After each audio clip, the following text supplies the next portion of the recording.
Welcome to part 2, the intermediate level of the Spartan 300 workout. Now we're coming one step closer to the full-blown Spartan 300 workout. If you've been doing your homework and you've been working on your modified chins, your next step will be to do the jump chin. Now some of you may be able to do a few chin-ups, but you tire out quickly. So when you either get to the limit of your ability to do chins, or you haven't quite worked up to full chin-ups yet, the next step is the jump chin with a negative. You want to have a bar that's slightly above your head. To progress in the exercise, you simply keep raising the bar slightly higher each time. You start with slightly bent arms and give a little jump so that you're forced to pull yourself the rest of the way up and do a full negative rep until arms hang. Then jump and hold, slowly lower down, and stretch. Once again, take care. Don't let the shoulders pull out of the socket. The thumb just outside the shoulder. The chin-up is about 30% easier than the pull-up. The pull-up is what you're eventually going to be working up to. That is the most difficult of the exercises. Work on your jump chins, build up your repetitions. Get yourself ready. The 300 is coming.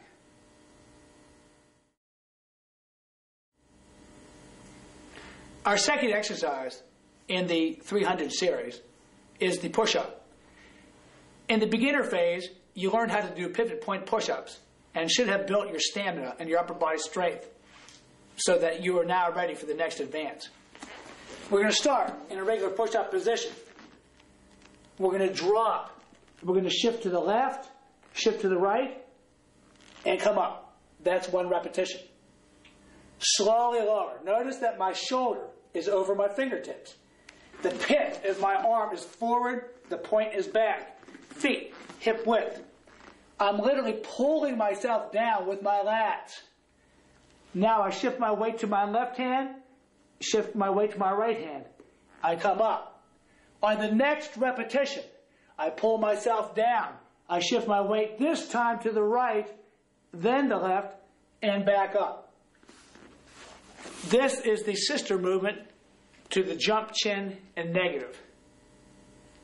This will prepare your body for the twisting push-up in the 300 series.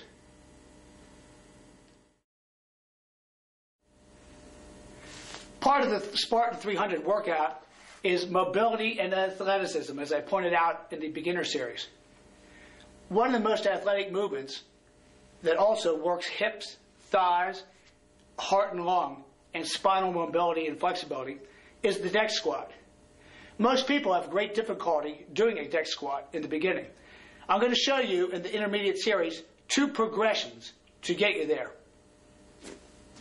The first is to do your deck squat on an elevated surface.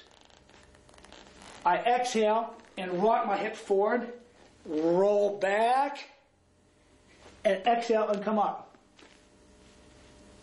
Exhale down, and come up. As that becomes easier, I take a layer off, and I work my way down. Now it's a little bit more difficult. Exhale, and come up. Once you can do the deck squat on the floor,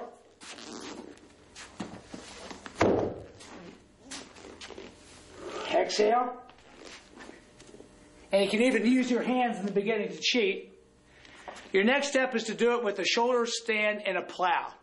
That will be your ultimate progression. When I sit on the floor, there's a basic fear of falling backwards, and part of the deck squat is to overcome this fear of reactivity and falling to the rear. I don't put my tailbone here, but I put my tailbone forward between my feet. So as I sit, I rock forward, I shoulder stand, touch the feet, and come up. Notice my feet do not touch the floor the first rep. Do not force the feet to the floor. Allow the back to slowly warm up until you develop the mobility to touch.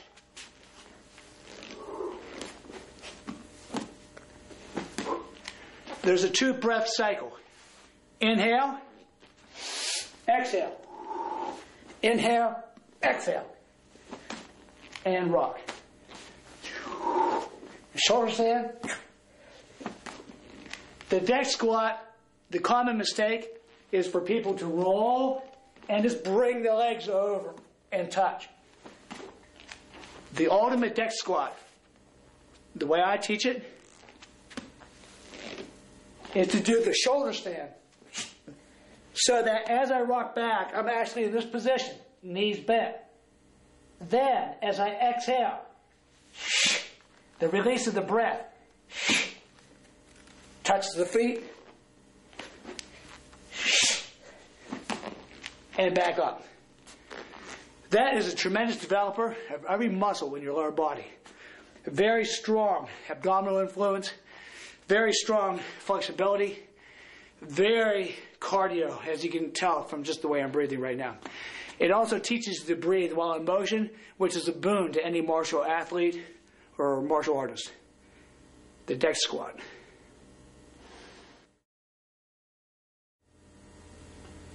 Our fourth exercise in the intermediate series that is paired with the deck squat is called the tuck sit-up. Here we basically balance on the buttocks for a moment and contract every muscle from our big toe to our throat. Very strong abdominal and hip flexor component. The exercise looks like this. Starting in the supine position. I'm going to slowly exhale and sit up and balance on my butt.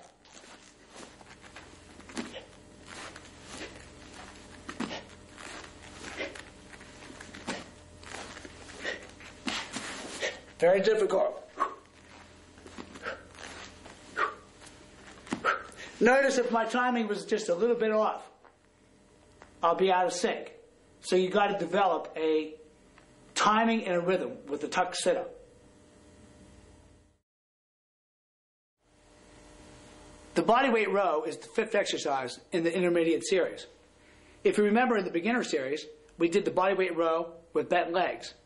Now, if you don't have a pair of straps like these, you can use a barbell and a power rack about chest high. You can use a jungle gym in any playground anywhere USA. Or you can take 2 chairs and place a broomstick or a pipe between them. Make sure they're in tight enough that they don't collapse, and do the exercise that way. The more difficult version in the intermediate is to use a reverse plank. This time, my body is completely straight. My chest is directly underneath the handles. I pull, squeeze the shoulder blades together using the rear deltoids, and go to complete arm extension. Notice I don't collapse down. Notice I keep the shoulders in the sockets. I don't let them drop. Exhale with the effort. Inhale through the nose. Exhale with the effort. Inhale through the nose. This exercise gives you pulling power through this plane, activates all the rear shoulder structures, and keeps a good balance between the front and rear shoulders to counterbalance all the push-ups that we've done. The bodyweight row.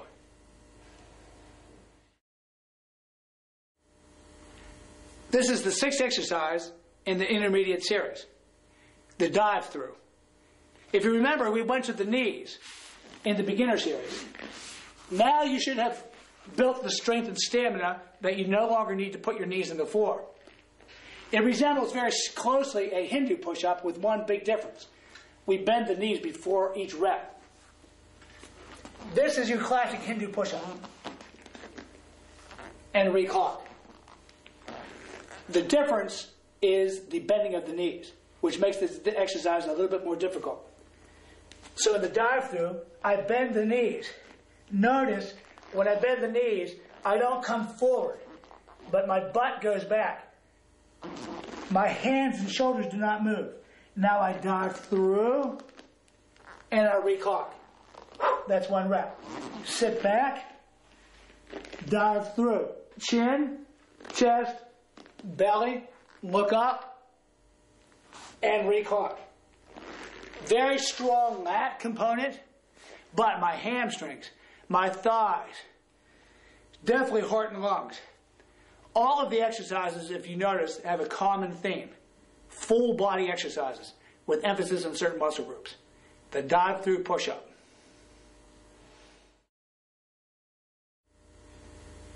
Our next exercise in the intermediate series requires a fair degree of flexibility in the groin and the hamstrings, not to mention a lot of strength in the hips and the knees. It's very important that you track your kneecap over your index toe and do not let the foot roll in or the knee turn in. Otherwise, you may aggravate your knees. It's also important not to go on the toes, but to keep all the weight on the heels. Because many of you are not conditioned to do this exercise yet, it's a good idea to hold on to something for support and for balance so you don't feel like you're going to fall. Feet are turned out 45 degrees, feet slightly wider than shoulder width. Hold on to a chair, a table, a pole. Pull yourself down. Notice that I keep my foot flat and then I roll my foot. Notice too, the knee is over the index toe. Pull yourself down to the other side. Knee over the toe. If necessary, you can push your knee out with your elbow and then roll the foot. Inhale, exhale, and roll. Inhale, exhale, and roll. This will prepare you for the archer exercise in the ultimate Spartan 300 workout.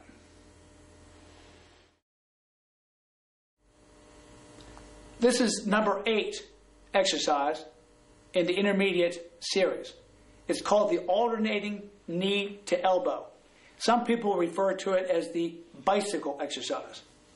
We're going to do it a little different than what you see in the typical gym. This exercise was one of the most highly rated exercises for abdominal involvement in university studies. Very important to interlace the fingers. I see many people separating the fingers or keeping the hands like this. Lock the hands behind the head. Legs should be about 6 inches off the floor. The higher the leg, the easier the exercise. I'm going to twist and bring my knee and elbow together and stick it and glue it. Notice that I push the heel out and straighten the leg. I see a lot of people do half reps. So exhale, inhale, exhale.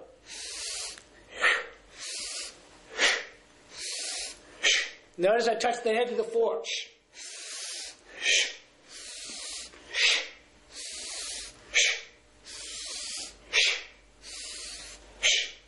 When you do it correctly and with control, it's a much more difficult exercise than what you normally see done. This is the intermediate alternating knee to elbow. The sprinter lunge is known as one of the most difficult body weight conditioners. That's why I included it in my 300 Spartan workout series. In the beginner series, you had the hands elevated, which is good if you're stiff, inflexible, and not very strong. But now, by this time, you should have worked up to putting your hands on the ground. It's okay to start with the fingertips. It's very important to have the foot between the hands. I see a lot of people do the exercise only in half reps. In the Spartan 300 workout, we do the exercises properly. And we shift the foot. Notice that the back leg is completely locked. If you're flexible, you can keep the hands flat. If you're still not quite there, fingertips are certainly okay.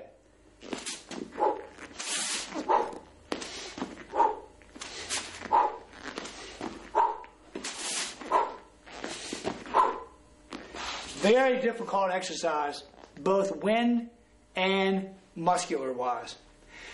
On the repetition scheme, it's 1, 1, 2, 2. You do 30 reps per side.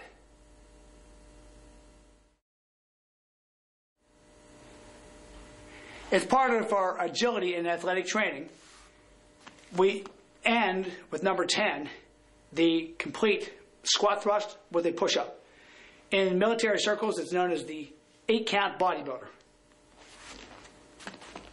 Full squat, full extension. Notice I keep the elbows packed. Pull myself down, shin to the floor. Complete extension. Full squat and stand. That's 1 rep. Squat, thrust, push, up, squat, stand. Squat, thrust, push, up, squat, stand. Very important to do the full range. All too often I see this exercise degrade into half reps. You're only cheating yourself. Full range motion. Develop the mobility and flexibility and agility to go along with your strength and your stamina. Do all of the exercises the way they're outlined in the workout. That concludes the intermediate series of the Spartan 300 workout.